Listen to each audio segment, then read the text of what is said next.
ఈ సభలో సుదీర్ఘమైన చర్చ ద్వారా ప్రజలకు వాస్తవాలను వివరించడం ద్వారా ఆనాటి నుంచి ఈనాటి వరకు కాకతీయుల నుంచి కాళేశ్వరం ప్రాజెక్టు వరకు జరిగిన పరిణామాల మీద చర్చించడం ద్వారా ఈరోజు ఆయన మీకు ఏమాత్రం అవగాహన లేదు, మీ అవగాహన గిట్లుంటుంది గట్లుంటుంది అని మాట్లాడుతుంది అధ్యక్ష.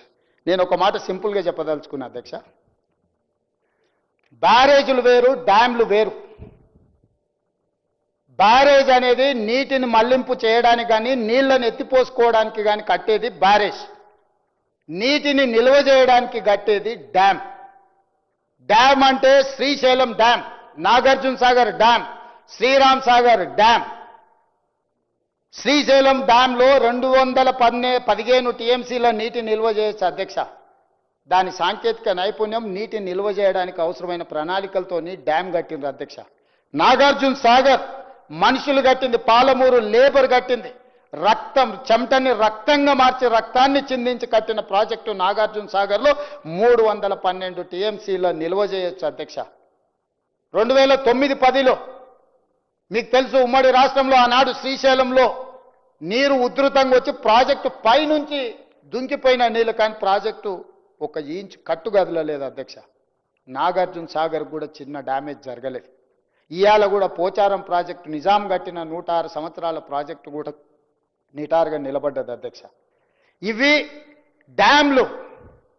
బ్యారేజ్ అనేది ఒక పరక్క బ్యారేజ్ ఏదైతుందో నీటి నిల్వ ప్లస్ నీటి మళ్లింపు కోసం కట్టారు. ఎందుకంటే అక్కడ సాయిల్ మొత్తం హార్డ్ రాక్ ఉంది, అక్కడ కుంచుకుపోవడానికి, కుదించుకుపోవడానికి, కుంగిపోవడానికి అక్కడ నైసర్గిక స్వరూపము దానికి అనుకూలంగా ఉంది. కాబట్టి వాటన్నిట్లలో ఈరోజు అక్కడ నీళ్లు నిల్వ పెట్టారు అధ్యక్ష. ఇవాళ వీళ్ళు కట్టిన ఈ మేడిగడ్డ, అన్నారం, సుందిల్లా, మేడిగడ్డ కట్టిన ప్రాజెక్టుకి కన్నెపల్లి దగ్గర పంప్ ఉంది. సుందిళ్ళ దగ్గర కట్టిన, అన్నారం దగ్గర కట్టిన బ్యారేజ్కి ఇంకొక పంప్ హౌస్ ఉంది.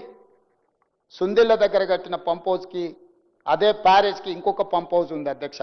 మేడిగడ్డ నుంచి ఎత్తి అన్నారంలో పోయాలి, అన్నారంలో పోసిన నీటిని అంతే వేగంగా ఎత్తుకొని సుందిళ్ళలో పోయాలి, సుందిళ్ళలో పోసిన నీళ్లను ఎత్తి శ్రీపాద ఎల్లంపల్లిలో పోయాలి. అక్కడి నుంచి మీకు మల్లన్న సాగర్ కావచ్చు, కొండపోచమ్మ కావచ్చు, రంగనాయక సాగర్ కావచ్చు, ఇతర ప్రాంతాలకు నీటిని తరలించడానికి చేసుకున్న ఏర్పాట్లు అధ్యక్ష.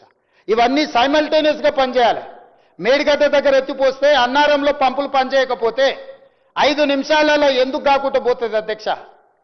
అన్నారంలో నుంచి ఎత్తి సుందిల్లో పోసిన నీళ్లు ఎంబడే సుందిళ్ళ దగ్గర ఉన్న పంప్ హౌజులు లిఫ్ట్ చేసి శ్రీపాద ఎల్లంపల్లిలో పోయకపోతే అది కూడా మొత్తం దెబ్బతినిపోతుంది అధ్యక్ష. 2018-19లో పూర్తి చేసిన ప్రాజెక్ట్ 5 సంవత్సరాలలో వీళ్ళు 162 టీఎంసీలను లిఫ్ట్ చేసిండ్రు అధ్యక్ష, మొత్తం 5 సంవత్సరాల కాలానికి. అందులో 10-15% ఎవాపరేషన్ పోతే నికరంగా మిగిలింది 100 టీఎంసీలు ప్లస్. ఈరోజు ఆ 100 టీఎంసీలు 5 ఏళ్లలో ఎత్తుతే కరెంటు బిల్లు 9,500 కోట్ల రూపాయల అధ్యక్ష. ఇక ఇప్పుడు మీరు చెప్పండి అధ్యక్ష, 3,460 మెగావాట్లతోనే నిర్మించి గ్రావిటీ ద్వారా తుమ్మిడిఏటి నుంచి శ్రీపాద ఎల్లంపల్లికి నీళ్లు తెచ్చుకొని అక్కడి నుంచి తెలంగాణ రాష్ట్రంలో 16,40,000 ఎకరాలకు నీళ్లు ఇచ్చే ప్రాజెక్ట్ అవసరమా? 8,450 మెగావాట్లతోని మేడిగడ్డ, అన్నారం, సుందిళ్ళ దగ్గర లిఫ్టులు చేసి పంప్ హౌజులు పెంచి కాంట్రాక్టులు పంచి 1,000 కోట్లు కొల్లగొట్టి ఈరోజు తెలంగాణ సమాజానికి ఒక గుదిబండగా మార్చిన కాళేశ్వరం ప్రాజెక్టులో మీరు చేసిన అవినీతి పట్ల విచారణనే జరగొద్దు అని ఈరోజు అడ్డుపడితే దీన్ని ఏ రకంగా తీసుకోవాలి అధ్యక్ష?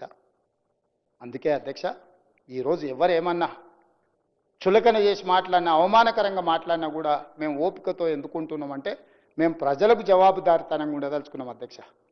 ఇక్కడ ఉన్న సభ్యులకు అవహేళన చేయొచ్చు, ఈ అవహేళన మాకే పరిమితమైంది. కానీ మా నిర్ణయంలో లోపం ఉంటే తెలంగాణ సమాజం మమ్మల్ని ఎప్పటికీ క్షమించదు. శాశ్వతంగా దోషులుగా మేము నిలబడాల్సి వస్తుంది. ఈరోజు ఈ దుర్మార్గాన్ని ప్రశ్నించడానికి, దుర్మార్గం మీద విచారణ చేయడానికే ఈరోజు అన్ని రకాలుగా మేము ప్రయత్నం చేసినాం అధ్యక్ష. నేను వివరణ ఇచ్చే ముందే నీటి లభ్యత ఎట్లుంది, నిధుల లభ్యత ఎట్లుంది, ప్రాజెక్టులు పేరు మార్చి, ఊరు మార్చి, అంచనాలు మార్చి పాల్పడ్డ అవినీతి మీద అన్ని రకాల వివరాలు నేనే కాదు, బట్టి విక్రమార్క గారు, శ్రీధర్ బాబు గారు, ముఖ్యంగా మా ఉత్తమ్ కుమార్ రెడ్డి గారు అన్ని వివరాలను సంపూర్ణంగా ఈ సభలో చెప్పారు. అదేవిధంగా మా మిగతా మంత్రులు, సభ్యులందరూ కూడా మాట్లాడినారు. చివరి సభ్యుడిగా మాట్లాడిన పాల్వాయి హరీష్ బాబు గారు కూడా మొదటిసారి సభ్యుడైన విజ్ఞతతో మాట్లాడిండు. మరి ఈరోజు అందరికీ అనుమానాలు ఉన్నాయి అధ్యక్ష. ఎన్డీఏసీ రిపోర్ట్ ఇచ్చింది, ప్రభుత్వాన్ని తప్పుపట్టింది. విజిలెన్స్ అండ్ ఎన్ఫోర్స్మెంట్ నివేదిక ఇచ్చింది, ఆనాటి ప్రభుత్వాన్ని తప్పుపట్టింది, పెద్దల్ని తప్పుపట్టింది. కాగ్ నివేదిక ఇచ్చింది, ఆనాటి పెద్దల్ని ఆనాటి ప్రభుత్వాన్ని తప్పుపట్టింది. తెలంగాణ మేము ప్రభుత్వాన్ని ఏర్పాటు చేసినాక నియమించిన Pinaki Chandra Ghose commission, enquiry commission also they have submitted their report. We have tabled that report. They are finding faults with Chandrasekhar Rao, Harish Rao gar and other political executives, executive officers and engineers and agencies. ఇన్ని రకాల multiple complications ఉన్నాయి అధ్యక్ష. అందుకే రాష్ట్ర ప్రభుత్వం మా పరిధిలో ఉన్న విచారణ సంస్థ ఏది చేసినా ప్రతిరోజు ఇదే చర్చ జరుగుతుంది. కోపంతోనో కక్షాపూరితంగానో గతంలో మాకు వాళ్లకున్న వైరుధ్యాల వల్లనో కక్ష సాధింపు చర్యలలో భాగంగా ఈ ప్రభుత్వం వ్యవహరిస్తుందని మా చిత్తశుద్ధిని అనుమానించే విధంగా, అపోహలు కల్పించే విధంగా వాళ్ళు మాట్లాడదలుచుకున్నారు అధ్యక్ష. అందుకే ఈరోజు శశభిషలకు తావు లేకుండా ఒక స్పష్టమైన నిర్దిష్టమైన కార్యాచరణతోని రాష్ట్ర ప్రభుత్వం ముందుకు వెళ్ళాలనుకుంటుంది. ఇంత రాత్రి అయిన ఈ చర్చ చేసినాం అధ్యక్ష. కాళేశ్వరం ప్రాజెక్టులోని మేడిగడ్డ, అన్నారం, సుందిళ్ల బ్యారేజీల నిర్మాణంలో జరిగిన అవకతవకలు, ప్రజాధనాన్ని దుర్వినియోగం చేయడం, అవినీతి ఆరోపణలపై విచారణ జరిపేందుకు తెలంగాణ రాష్ట్ర ప్రభుత్వం సుప్రీంకోర్టు మాజీ న్యాయమూర్తి జస్టిస్ శ్రీ పినాకి చంద్రఘోష్ను విచారణ కమిషన్ను నియమించడం జరిగింది. విచారణ కమిషన్ తన నివేదికను జూలై 31, 2025న ప్రభుత్వానికి సమర్పించింది. ఆగస్టు 4, 2025న జరిగిన మంత్రిమండలి సమావేశంలో ఈ నివేదికను ఆమోదించింది. తదుపరి చర్చ జరిపేందుకు అసెంబ్లీలో ప్రవేశపెట్టాలని మంత్రిమండలి చేసిన తీర్మానం ప్రకారం ఈరోజు ఈ నివేదికపై ఈరోజు ఈ శాసనసభలో చర్చ జరిగింది. నిన్న మొదలై ఈరోజు వరకు చర్చ చేసినాం అధ్యక్ష. నాకు తెలిసి చరిత్రలో చాలా అరుదైన సందర్భము, 1 తారీఖుతో మొదలై ఇంకొక తారీఖు వరకు చర్చ జరగడం ఒకే అంశం మీద అనేది. అందుకే రిటైర్డ్ జస్టిస్ పిసి ఘోష్ విచారణ కమిషన్ తమ నివేదికలో క్రిమినల్ చర్యలకు అర్హమైన అనేక లోపాలు, అవకతవకలను గుర్తించింది. నిర్లక్ష్యం, దురుద్దేశం, ఉద్దేశపూర్వకంగా వాస్తవాలను తొక్కిపెట్టడం, ఆర్థిక అవకతవకల వంటి అంశాలను ప్రస్తావించింది. 3 బ్యారేజీల నిర్మాణంలో తప్పు జరిగిందని, అసలు ప్లానింగ్ లేదని కమిషన్ తేల్చి చెప్పింది అధ్యక్ష. National dam safety authority NDAC నివేదిక ప్రకారం మేడిగడ్డ బ్యారేజ్ వైఫల్యానికి ప్లానింగ్, డిజైన్, క్వాలిటీ కంట్రోల్ లోపాలు కారణమని తేలింది. నాణ్యత, నిర్వహణ సరిగా లేకపోవడం వల్ల నిర్మాణంలో లోపాలు ఏర్పడ్డాయని ఎన్డీఏసీ గుర్తించింది. ఈ అంశాలన్నింటిపై లోతుగా మరింత సమగ్రంగా దర్యాప్తు చేయాల్సిన అవసరాన్ని ఎన్డీఏసీ విచారణ కమిషన్ నివేదికలు స్పష్టం చేశాయి. ఈ ప్రాజెక్టులో అంతర్రాష్ట్ర అంశాలు, కేంద్ర రాష్ట్ర ప్రభుత్వాలకు చెందిన వివిధ శాఖలు, ఏజెన్సీలు పాలు పంచుకున్నాయి. ప్రాజెక్టు డిజైన్, నిర్మాణం, ఫైనాన్సింగ్లో వ్యాప్కోస్ వంటి కేంద్ర ప్రభుత్వ రంగ సంస్థలు, పిఎఫ్సి, ఆర్ఈసి వంటి ఆర్థిక సంస్థలు పాలు పంచుకున్నందున ఈ కేసును అధ్యక్ష, ఈ కేసును సెంట్రల్ బ్యూరో ఆఫ్ ఇన్వెస్టిగేషన్కి అప్పగించడం సముచితము. అందుకే ఈ కేసు దర్యాప్తును సెంట్రల్ బ్యూరో ఆఫ్ ఇన్వెస్టిగేషన్కు అప్పగించడానికి సభ నిర్ణయం తీసుకుంటున్నది తమ అనుమతితో అధ్యక్ష.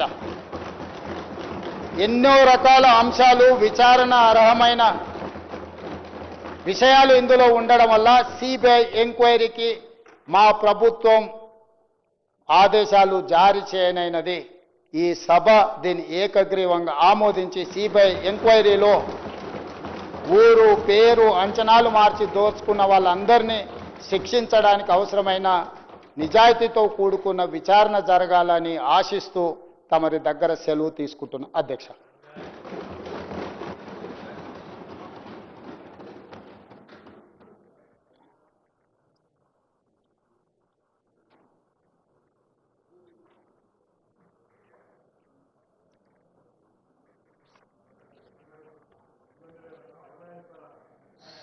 Sixth session statement statistics from 30th to 31st August 2025.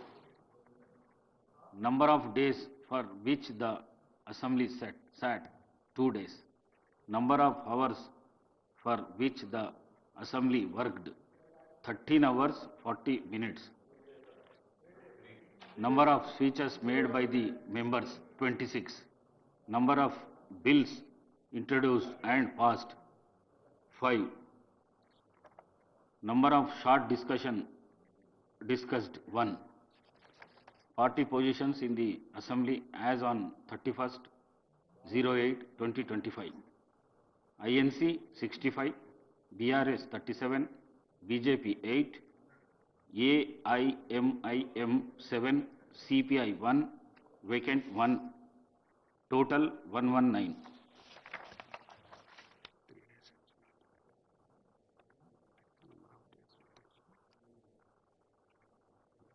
Number of days which the assembly sat, 3 days.